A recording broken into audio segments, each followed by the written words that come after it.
Morena. Hello. It's really good to be here. God loves bubbles. That's very related to what I'm about to say. I'm not joking. Okay. My name is Sam. It's really great to be here to speak to you guys. Let's embrace the chaos. This is great. We're meant to be like these little people. Today we are starting a 3-week mini-series called Bodies, Biospheres, and Brands, where we're talking about the importance of the physical world to God, and our role as the church in stewarding and looking after this physical world. Often, I think we can get really focused on what we see as spiritual practices like prayer, worship, evangelism, and attending to the inner world. And that's all very, very core. Don't hear me that I'm denigrating any of that, but it's just only part of the picture. The physical world and the people in it are hugely important to God. I remember when I was in high school, Rangitoto College represent, I was standing around with a couple of Christian mates and I was eating a packet of chips, and when I finished, I chucked the packet of chips at the bin and missed it. And my friend goes, "You got to pick that up?" And I actually said, well, God's going to burn this world up anyway, why bother? And left it and walked away. And they were like, yeah, good point. Now, the thing is, that was not an isolated incident of thinking, right? I was working out of a paradigm of a faith that had very little regard for this physical world. And I was not at all isolated incident in this. I'd like to hear some scathing words from climate scientist David Orr, who says, conservative evangelicals are now complicit with political forces sweeping us toward more terrible violence and the avoidable catastrophes of climate change and ecological ruin. Belief in the imminence of the end times tends to make evangelicals careless stewards of our forests, our soils, our wildlife, air, water, seas, and our climate. Some pretty heavy stuff. And the thing is, he's kind of right. We haven't always got this right. To give an example of this, here is some words from Rick Warren, who's basically one of the most read Christian authors of the last 25 years. He says this: to make the best use of your life, you must never forget 2 truths. First, compared with eternity, life is extremely brief. Second, Earth is only a temporary residence. You won't be here long, so don't get too attached. Don't get too attached. Can I just say that is not good theology? Modern Christianity has often become a religion only about the spiritual dimension, about souls or about our prayer life, about getting people saved and signed up. And all of those things are absolutely essential, but so is tending to the environment, building culture, making great art and food, and meeting the physical needs of those that need it. Essentially, the church, along with much of the West, has a view of reality that's split between the physical and the spiritual. So we can get that little diagram up. It's kind of like this. We have this idea of the physical world, or the material world, down here, and the spiritual world, and the world of the ideas. So we're just going to leave that up for a little bit. In general culture, the way we see this played out is we actually reward the professions that use the mind and ideas far more than the professions that use the body. So if you're using problem solving, the mind, the world of data and information, we tend to pay people a lot who do those sort of things. If you're working with your body, you tend to be paid less. So this works out even in today's culture. So even at that level, the physical world in secular culture is seen as less important. And really, a lot of that comes from ancient Greek thought about, particularly from our mate Plato, or if you're a Bill and Ted fan, Plato, right? Some people know. Now, Plato believed that this world was like a shadow of the real world, okay? So the shadow of the world of ideas. In this world, he saw as like imperfect and changing, and it was like a copy of the world of ideas. It's like, in the world of ideas, we have the perfect chair that all the other chairs are based on. We might have the perfect tree that all the other trees are based on. And we might have like the perfect croissant, right? So we have all these perfect things in the world of ideas in which the physical world is like a copy. In this way of seeing the world, human beings live in both realms, though. So as humans, we have bodies, but we have brains. So we can exist in the physical world, but we can apprehend or access the world of ideas through our minds. So even though the body is beastly and lower and a bit yucky, we can still use it as a vehicle for our brains that can apprehend the higher things of life. That's kind of how this view of the world is operating. But in Greek thought, luckily, our bodies are separated from our brains with our necks. So we had this here separating our beastly, yucky bodily desires from our purer head, that existed in the world of ideas. Now, the joke is, a long-standing joke, that the reason you can get, in rugby, you can get a prop to run at a whole bunch of really large men was because they had no neck, so they have no separation from their bodily desires to their brains, so they could just run straight at them, it doesn't matter. But there's this real separation from ideas and physical matter. And it's a legacy that has remained. The physical world is seen as second-rate, or to say it in another way, matter doesn't matter. It's a split reality and a detachment between mind and body, which plays out in lots of different ways in our society today, which I'm sure you can think of yourself. But another important Greek concept emerged in this time too, and that is the concept of the logos. So if we can get that up, is there a slide for the logos? No, there isn't. Okay. So the logos, if we could just get off that one, another important Greek concept that the logos was it meant different things to different people. Very complicated Greek concept, but seen as like the ordering principle of the universe. When people looked around, they thought, the world seems to follow patterns. When we plant an oak seed, it turns into an oak tree. Seasons seem to follow a particular pattern. The stars and planets seem to go in a particular pattern. There seems to be an order and a pattern and a reason or a rationale to the universe, and they called that the logos. It's like the code to the universe that sits under everything, or it's like something from the world of ideas speaking to the material world, holding it in order, not chaos. That was the logos, the higher reason that influenced matter.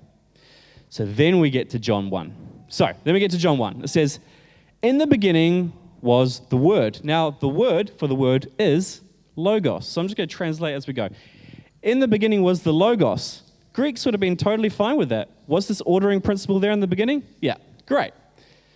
And the logos was with God. Yeah, this ordering principle, this code for the universe being with God. Totally acceptable, I get it. Moving on. And the logos was God. Yeah, I think that makes sense too, that God could be this ordering principle, this rationale, this code to the universe, holding things together in order. Absolutely. But then it goes down to say, and the logos became flesh. And at this point, all of the Greeks would have been like, no, you've lost us. The code to the universe became flesh, became part of the physical world, beastly flesh. This was too much for them. This is part of the reason why Paul would say it's foolishness to the Greeks, because of course it is. You don't have those two realms coming together. The physical world and the spiritual was supposed to be separate, and we actually have, I think, a lot of the same difficulties with the incarnation now of God becoming human. Or I could put it another way. God became a fetus, right? He put on kneecaps, saliva glands, and a spleen, right? You hearing what I'm saying? So where in the West we have kept the spiritual and physical and the ideas and the physical quite separate in our minds, Jesus has brought them both together in himself.